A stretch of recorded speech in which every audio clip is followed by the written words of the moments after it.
stop signing international treaties. But the thing is that there is a hegemonic power structure that is happening. Like even in the case of Venezuela, for example, there is a host of literature that is saying that we need to intervene in Venezuela. So in that sense, like I don't know. I mean, how pragmatic is it, like to walk away from or to stop, signing new treaties because it will hurt. I'm totally against this, but I want to say how pragmatic is it? Like, how can we resist this hegemony structure? These are my questions. Thank you. So first of all, I would like to express my sincere thanks for your insightful lecture, sir. So my question is that you made a statement which is very valid. We can't get institutions right because there are a lot of structural constraints like inequality, imperialism, capitalism, etc. So my question is that isn't there a two-way relationship between the structural constraints and institutions? Or in more simple words, in any manner, whether the functioning as well as the formation of institutions resulted in these structural constraints. Is not institutions responsible for creating inequality or fostering inequality? In this way, can we express a complementarity between these structural constraints and inequality? So my second and the last question. Sir, I totally agree with your statement that the increasing loss of policy space. Now that's a loss of policy space, but the thing is that in some areas whether the policy space is not yet compromised. In those areas, do you think that the developing countries they are able to put effectively implement or put into practice rather than in paper the policies? What about the implementation aspect once if the policy space is not gone? So is the developing countries in the present institutional framework are they capable to put the things or policies into practice rather than in paper? Thank you. So my question is that when you take into case this Nandini Sundar issue, in Nandini Sundar case, doesn't the understanding of dignity of life by Supreme Court in that particular case contradicts the fact that consent of the landowners are not being considered in the Land Acquisition Act and the privacy is being compromised in the case of Aadhaar Act. So isn't the my question is that how do you see it? Isn't the understanding of dignity of life in a particular judgment is actually against this particular aspect of no need of consent in the case of Land Acquisition Act and the compromising of privacy in the case of Aadhaar Act? Thank you. Just clarification on my side. The institutional literature brings in the idea that institutions are important for development. Like it's on the development issue that they talk, not on the growth issue, not the development. So they are saying that institutional variables influence growth. Then they move on to the issue of development, which might be a little different. Now the literature in institutional economics comes and says, recent period, says development is an exception, not the rule. We do, in the sense that we don't know how to develop. I can only post-mortem say Western countries develop because of good institutions. I don't know why this is not developing. So it's always an idea that development is an exception, not the rule. And so we don't know the set of rules. Now, one reading of North, I'm just saying that North has an opinion saying there are something called individuals have mental models which are locally created because based on the local knowledge and local environment, and so it's not homogeneous. So any signal that the economy throws onto me, my model is different between different agents, so I respond very, very differently. And the lack of development is because of these cultural patterns which do not homogenize, and so you do not have an issue of development coming in. So it's basically two units continuing there. So it is somewhere he uses a mental model type of explanation. But again, one doesn't move out. There's one set of literature which comes from Esimoglu, who uses some type of imperialistic component. I think he says something, he says, the colonial countries had extractive and inclusive institutions. They had, in the third world countries, he uses mortality. Peru, India, they had extractive institutions. They came here, picked up the money and went out. Whereas in US and Australia, they had inclusive institutions, and so they could develop an economy there. So he uses a term called extractive and institutional, inclusive institution to explain the lack of development. So that's something I just wanted to react. Third is, given the Marxian opinion that presentation is there, is the lack of development because the labor market doesn't get formed. The Marxian sense you talk of formation of the labor market is essential for the formation of capital. In a third world country, the lack of development is an imperialism on the one side, it's also that labor market doesn't get formed. And so you have issues getting generated because of lack of a developed labor market. Can I make a proposition?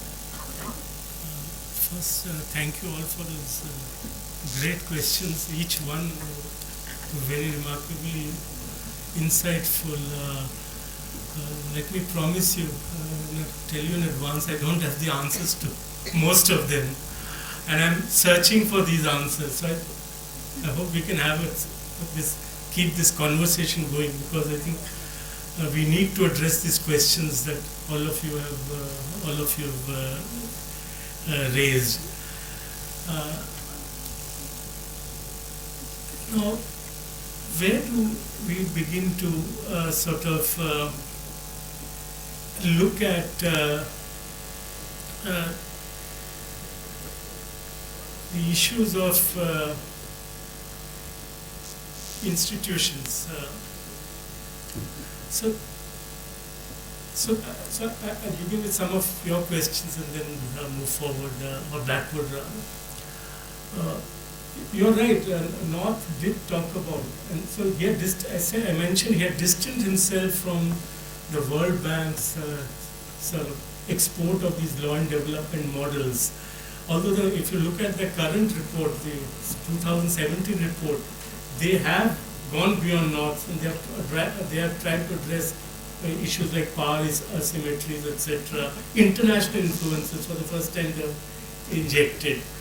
And the reason North was not very pleased with what the World Bank was doing was precisely what you suggested, because he felt that the simple transmission of formal rules, I said that in his understanding institutions were constituted of informal as well as formal rules, and simple transmission of formal structures did not mean you will achieve the same outcomes, because they had to be embedded in local cultures, and often local cultures were not receptive or were even often hostile to these institutions or norms that were transmitted.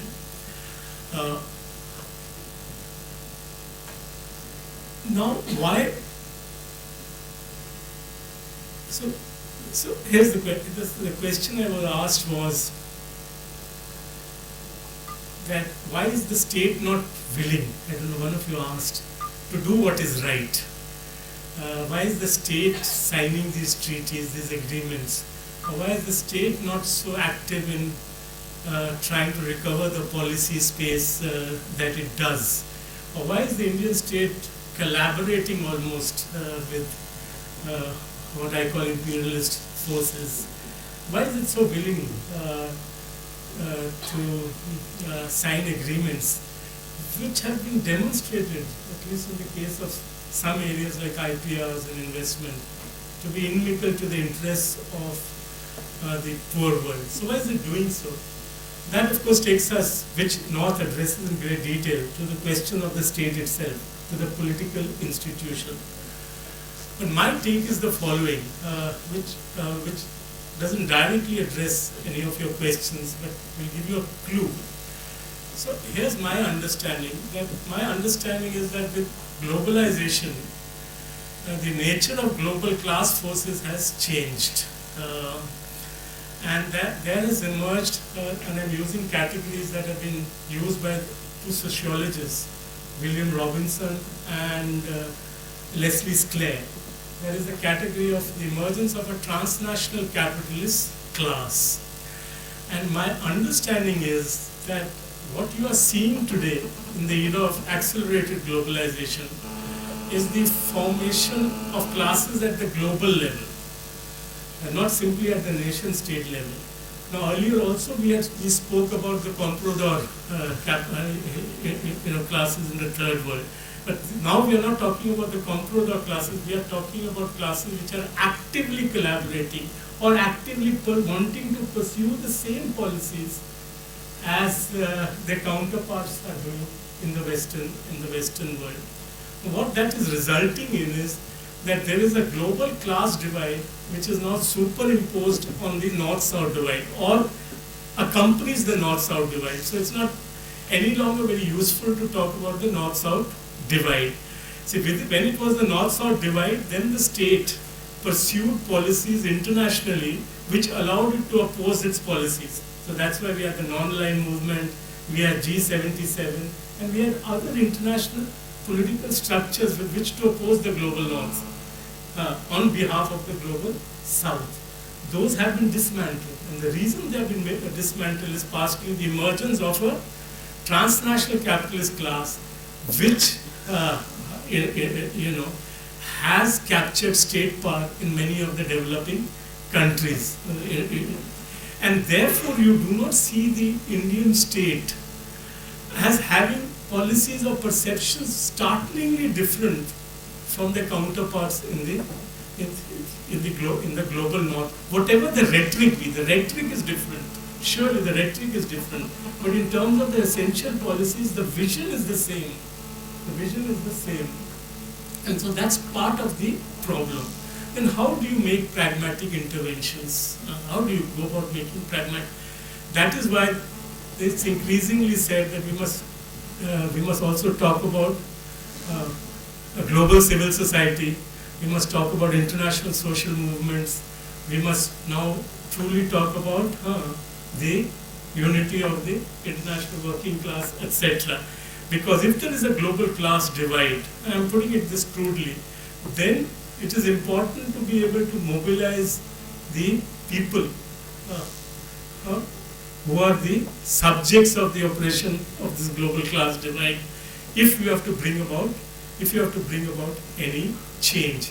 This is evident if you follow the US politics, as all of you do. You can see why did Donald Trump come to power? It's true that the Constitution protects private property rights. We protect in our own distinct way, but the outcomes are also seen. So that the divide, the inequality in the United States is much, much greater than that in Europe. And again, Joseph Stiglitz has documented this. Stiglitz has documented this extensively. And some say it is a ratio of 1 to 245. The differences with the lower end of the income and the highest end of the income, and the kind of money that Wall Street bureaucrats earn, technocrats earn, is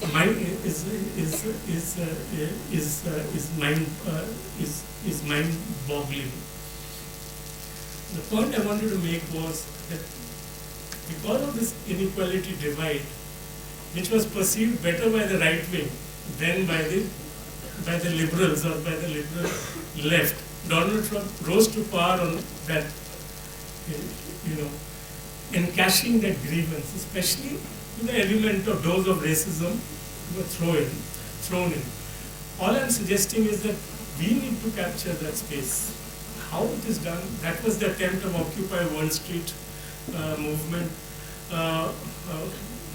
That should be the attempt of global civil society forces of trying to string together these movements in a bid to oppose what I call the transnational capitalist class. Now the agency for this is very fragmented. The agents which can carry out this task, they are very fragmented, and therefore there's this element of pessimism we see all around. What do we do? How do we go about doing it? But my sense is that we are in a new historical epoch, and the emergence of this oppositional agency is going to take time. But my sense is that it is slowly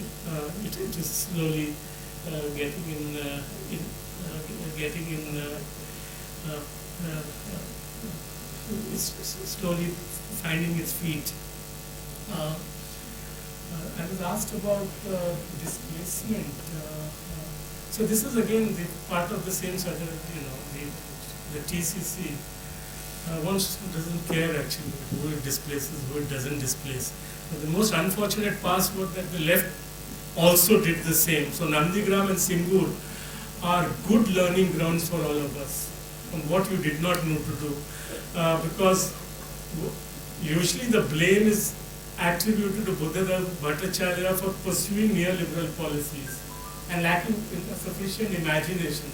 So my sense is, of course, that is debate. You can debate that whether he should have brought Nano in or not brought Nano in.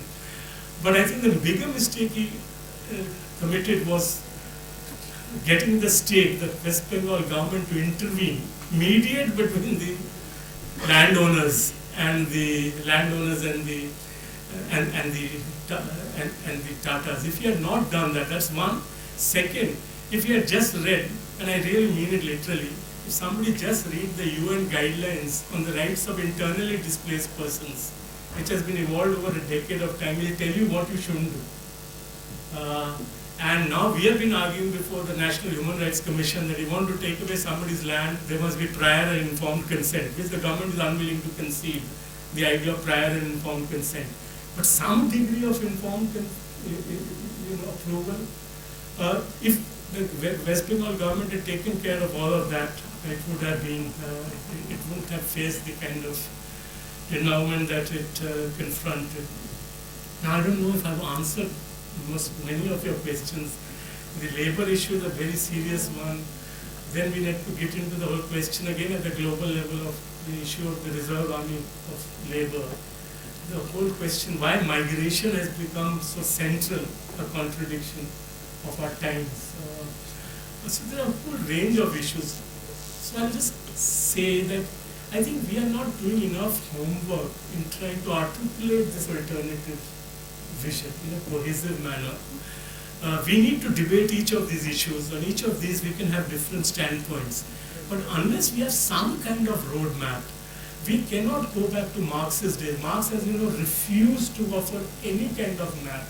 He said, the powers that we will decide at the appropriate time how to construct this alternative society. I don't think today we can do so. We have to lay out some kind of a broad roadmap which offers assurance to people you are appealing to on several issues, on democratic, on the existence of democratic regimes, on the question of rights. These are no longer things that you can say postpone to the future. And if we can do that and come up with a reasonable understanding of how institutions work, what kind of institutions will work, what kind of international legal arrangements are good for us, not good for us, I think we have some way of moving forward. Of course, all this demands a lot of hard work. So we are not also producing sufficient empirical work to support our efforts. So we don't simply stand by ideological position. We are opposed to that.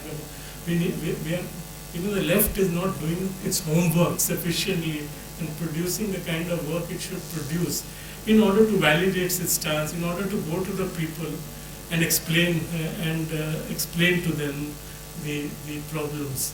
But unless we do that, my sense is that the hegemonic ideology will prevail, because the subjective factor is important. So then, as we keep saying, objectively, it seems that this government, nothing is going right. You look at this economic policies, it's so poor. Foreign policies are deeply problematic. Demonetization didn't work. There's no job creation. Yet nobody thinks any other party would win 2019. And the reason is because simply the objective contradictions cannot produce the new regime, So that subjective element is missing. The agency issue has again not been sufficiently thought of. I'm sorry I'm rambling, but these are really big questions, and I don't have some ready answers to. Thank you, sir. Next, we have the release of the Book of Abstracts and some of the research output of IUCAE. I request Professor B.S. Chimney to release the Book of Abstracts, and I also invite Professor Satish K. Jain, ICSSR National Fellow and former RBI Chair in Economic Theory, CESP Jawaharlal Nehru University to receive the same.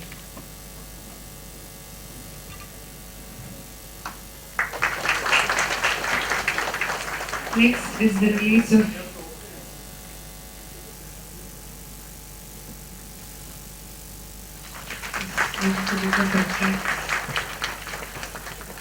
Thank you, sir. Thank you so much. Next is the release of internships, and I request Professor B.S. Chimney to do the release. And I request Professor R. Vijay, School of Economics, University of Hyderabad, who is the external expert of the Executive Council, to receive the copy of the same.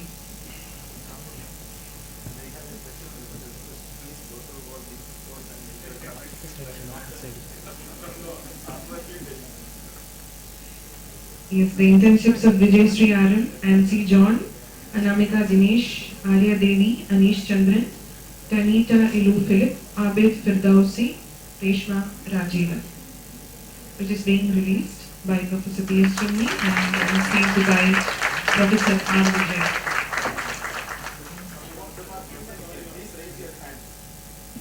Yes, those whose internships are being presented can raise their hands.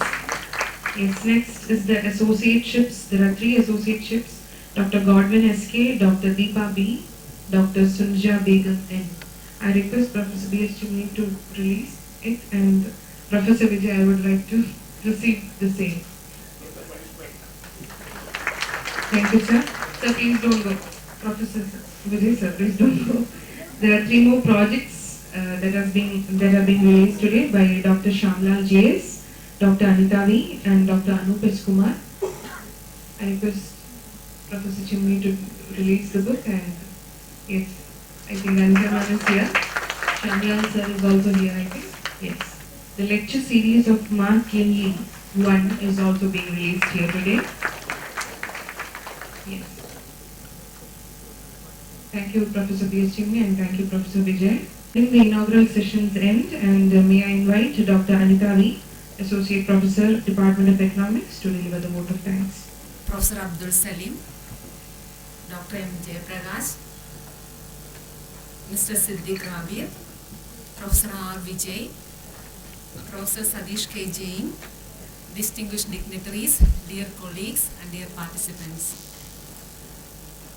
First of all, I would like to express our sincere gratitude to our Honorable Pro Vice Chancellor, Dr. N. Veera Manikandan, for the warm presidential address. Today we have witnessed a classic presentation on the relationship between law and development by Professor B.S. Chimney. In his speech, he brilliantly mapping out the different the driving forces behind the relationship between law and development, particularly concentrated the institutional development and the twists and turns related to the isolation of this particular discipline from the developing countries. And thank you, sir, for the brilliant coordination and the wonderful presentation. Now I extend our sincere thanks to Dr. M. Jayaprakash for the felicitation address. Now there is no need to for the mention of the coordinator, means the director of the Inter-University Center for Alternative Economics, who is the brain and backbone of the Inter-University Center for Alternative Economics, Professor Abdul Salim. As a part of the formal vote of thanks, I express our sincere thanks to Professor Abdul Salim for the whole efforts and the warm welcome speech. Now I take this opportunity to congratulate Mr. Siddiq Rabir, both for the new baby girl and for the new idea behind the brilliant efforts behind this new topic, particularly related to the institutional economics, and the whole efforts behind, the entire efforts behind this seminar. Now, I extend our heartfelt thanks to the recipient of the abstract volume of this seminar, Professor Sadish K. Jain, and the whole 1 year output of the center, the recipient of the center, that is internship, associateship, and the project report by Professor R. Vijay. And we also expect some comments, valuable comments from you, sir, also. And thank you once again for the this effort. And now, let me now extend our heartfelt thanks to each and one of you, the present here, and for the wonderful interaction with the earlier presentation. And once again, I thank each one of you. Thank you all. Thank you, ma'am. The inaugural session has come to an end. We break for lunch here, and please join us for lunch. Lunch is being served outside in the lobby.